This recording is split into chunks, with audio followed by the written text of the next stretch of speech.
Alathur bank road പുതിയാറം പള്ളിയിൽ ബലിപ്പെരുന്നാൾ നമസ്കാരം ഭക്തി നിർഭരമായി നടന്നു.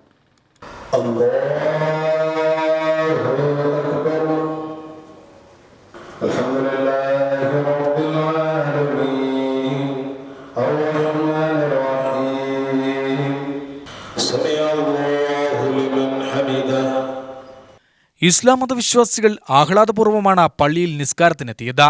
രാവിലെ നടന്ന പ്രത്യേക പെരുന്നാൾ നമസ്കാരങ്ങളിൽ സ്ത്രീകളും കുട്ടികളും വയോധികരും ഉൾപ്പെടെ നിരവധി പേർ പങ്കെടുത്തു. രാവിലെ 7 മണിക്ക് തന്നെ പുതുവസ്ത്രമണിഞ്ഞ വിശ്വാസികൾ പ്രാർത്ഥനയ്ക്കായി അണിനിരന്നു. 10 മണിയോടെ പ്രാർത്ഥനകൾ നടത്തി വിശ്വാസികൾ പരസ്പരം ആലിംഗനം ചെയ്ത പെരുന്നാൾ സൗഹൃദം പുതുക്കി.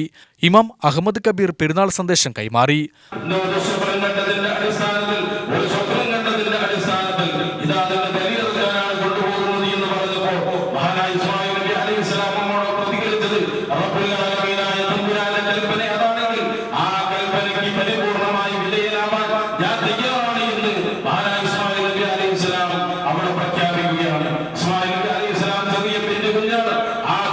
മനസ്സിൽ വരുന്നതായ ഈമാനികൾ ആവശ്യമാണ് ഈ ചരിത്രത്തിലൂടെ നമ്മളോട് ഓർമ്മപ്പെടുത്തുന്നത്.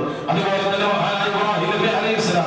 ഇബ്രാഹിം നബി അലൈഹിസ്സലാം നിങ്ങൾക്ക് ദുസ്വപ്നമാവാം, അതുകൊണ്ട് ഈ ദൗത്യത്തിൽ നിന്ന് നിങ്ങൾ പിന്തിരിയണം എന്ന് പറഞ്ഞപ്പോ അള്ളാഹുവിന്റെ കൽപ്പനയാണത്, ഞാനത് നിർവഹിക്കുക തന്നെ ചെയ്യും. ഇതിൽ പിന്തിരിപ്പിക്കുന്നവൻ ശൈത്താനാണ്, ഇബ്ലീസാണ് എന്നുള്ള ഉത്തമ ബോധ്യം എനിക്കുള്ളത് കൊണ്ട് തന്നെ നിന്നെ ആട്ടി ഓടിക്കാൻ ഞാൻ ബാധ്യസ്ഥനാണ് എന്നുള്ള ഉറച്ച തീരുമാനത്തിൽ കല്ലെടുത്ത് എറിഞ്ഞുകൊണ്ട് ആ പിതൃവ്യമായ മകനും ഇബ്രാഹിം നബി അലൈഹിസ്സലാം ഇബ്ലീസ് എന്ന ശൈത്താനെ ആട്ടി ഓടിക്കുന്ന ആ അതേ രംഗമാണ് ഹജ്ജാജികൾക്ക് ഹാജിമാർക്ക് അല്ലാഹു സുബ്ഹാനഹു വ തആല ജംറകളിലേക്ക് കല്ലെറിയുക എന്നുള്ളതായ ആ ഒരു മഹത്തായ സൽക്കർമ്മമായി, അതൊരു കർമ്മമായി അല്ലാഹു തആല നിശ്ചയിച്ചത്. അല്ലാഹു അക്ബർ എന്ന തക്ബീർ ധ്വനികൾ മുഴക്കിയ പകലിൽ വിശ്വാസികൾ പെരുന്നാളിന്റെ ആഹ്ലാദത്തിന്റെയും ആവേശത്തിന്റെയും തിമിർപ്പിലായി. UTV news, Palakkad.